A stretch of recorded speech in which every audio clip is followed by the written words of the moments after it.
समाचार अब तक, सत्य का साथ। बच चुकी है चुनावी रणभेरी। चुनावी रण में उतर चुके हैं सियासी सेनाएं। चुनावी वादों की लग चुकी है झड़ी। क्या है सियासतदारों के इरादे, क्या जनताओं की किसी को है पड़ी? कौन मारेगा चुनावी मैदान में बाजी? किस तरफ है जनता का रुझान? चुनाव की हर खबर से रहिए बाखबर। देखते रहिए चुनावी संग्राम सिर्फ समाचार अब तक न्यूज पर। नागपूर लोकसभा मतदारसंघाचे भाजपचे उमेदवार नितीन गडकरी यांनी रविवारी 31 मार्च रोजी पश्चिम नागपूर क्षेत्रातून लोकसंवाद यात्रा काढली आहे। या यात्रेदरम्यान नागरिकांनी भरभरून पुष्पवृष्टी व ढोल वाजवून गडकरी यांचे स्वागत केले। लोकसंवाद यात्रेच्या माध्यमातून गडकरींनी विविध ठिकाणी जाऊन लोकांशी संपर्क साधून आशीर्वाद घेतला। फ्रेंड्स कॉलनी येथे भाजप ओबीसी आघाडीचे अध्यक्ष नरेश बर्डे आणि माजी नगरसेविका साधना बर्डे यांनी औक्षवण करून गडकरींवर पुष्पवर्षाव करून गडकरींचे स्वागत केले। तसेच असंख्य कार्यकर्त्यांनी देखील स्वागत केले। पश्चिम नागपूर भाजप ओबीसी मोर्चातर्फे नरेश बर्डे यांनी या यात्रेचे स्वागत करण्यासाठी आपल्या कार्यकर्त्यांसह प्रामुख्याने उपस्थिती दर्शवली। समाचार अब तकला प्रतिक्रिया देताना त्यांनी सांगितलं की जे 20 वर्षात झाले नाही ते 10 वर्षात नितीन गडकरी यांनी सिद्ध करून दाखवले आहे। नितीन गडकरी निवडून येतील असे आश्वासन यावेळी नरेश बर्डे यांनी दिले। ऐकूयात पुढे काय बोलले ते। नागपूर लोकसभेची माननीय नितीनजी गडकरी यांना भारतीय जनता पार्टी पुन्हा प्रतिनिधित्व दिलं आणि आज त्यांची रॅली निघत आहे। त्या निमित्ताने पश्चिम नागपूर ओबीसी मोर्चातर्फे आम्ही त्यांचं स्वागत करण्याकरता या चौकामध्ये थांबलेलो। आम्ही सुरुवात धाब्यापासून झालेली आहे आणि तिथंच आम्ही इथे आलेलो आहोत।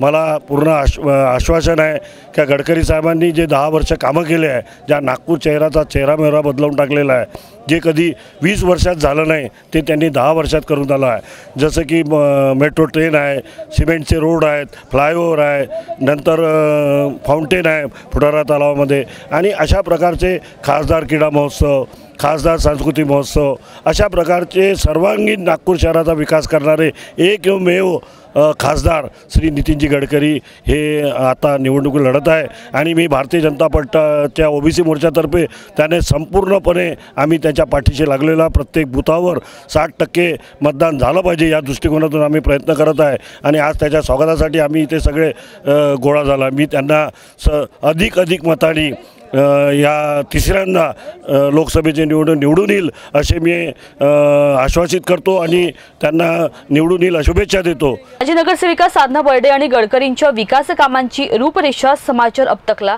प्रतिक्रिया देताना सांगितल्या। तसेच निवडणुकीत ते 5 लाखांनी निवडून यावेत अशी भाजपची इच्छा आहे अशी देखील प्रतिक्रिया त्यांनी दिली आहे। माननीय नितीनजी गडकरी साहेब यांची आज प्रचार रॅली दाभा हनुमान मंदिर पासून सुरू झाली आहे। ती बिवसनखोरी हजारी पहाड करून काटोल रोड त्यानंतर फ्रेंड्स कॉलनी सुरेंद्रगड मार्गाने निघणार आहे। आपल्याला माहिती आहे की नितीनजीच्या कारकिर्दीमध्ये किती नागपूर शहराचा पूर्ण कसा विकास झाला हे आपल्याला सगळ्याला दिसतच आहे। एवढी सारी त्यांनी व्यवस्था केली, मेट्रो निर्माण झाली, एम्स हॉस्पिटल झाले, लॉ कॉलेज झाले, असा मुलांच्या दृष्टीनं म्हणा विद्यार्थ्यांच्या सगळ्यांच्या दृष्टीनं त्यांनी एवढा विकास केला हा आपल्याला सगळ्याला दिसतच आहे।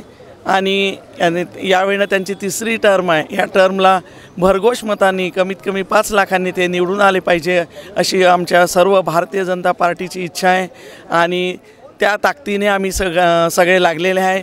विशेष म्हणजे आम्ही बूथवर लक्ष देत आहे।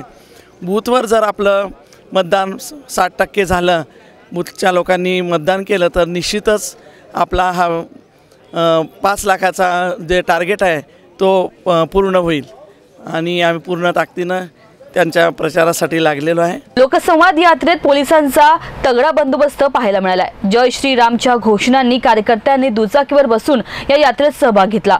असंख्य कार्यकर्त्यांचा यात्रेत सहभाग दिसला तर महिला कार्यकर्त्यांनी ढोल ताशाच्या गजरात नृत्य करून यात्रेचे स्वागत करण्यास अतिउत्साही दिसून आल्या।